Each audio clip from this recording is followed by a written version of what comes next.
Mon père, étant géologue, est parti en Afrique, donc au Zimbabwe. Donc il cherchait des pierres et ma mère était est toujours créatrice de bijoux. Donc en étant baignée dans les pierres et la création, pour moi c'était une évidence de prendre ce chemin dans la création des bijoux. Je suis partie en Afrique du Sud où j'ai fait une école de joaillerie à Durban. Donc là, après 2 ans de formation, je me suis dit que j'adorais les bijoux et que je voulais vraiment continuer dans ce parcours. Donc je suis partie à Paris. Une fois arrivée à Paris, j'ai décidé d'ouvrir une boutique où j'aurais justement une partie où je pouvais créer mes bijoux.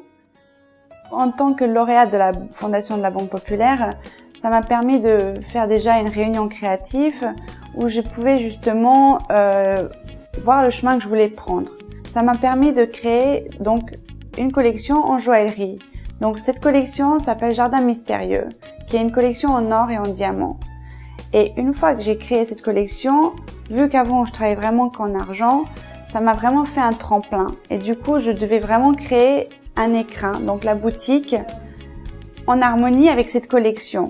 Justement, comme je me suis positionnée en tant que joaillière, il fallait que toute la boutique soit au niveau de ces pièces. Dans mon atelier, je fabrique tout moi-même, donc tout est fait à la main et mes bijoux sont très personnalisés, qui est vraiment une sensation dans les bijoux. Ils vivent les bijoux.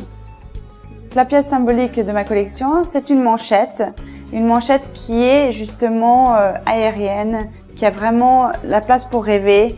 Il y a des fleurs, donc ce qui est quand même aussi le symbole dans mon travail, c'est la fleur du cerisier qu'on trouve assez régulièrement dans les pièces.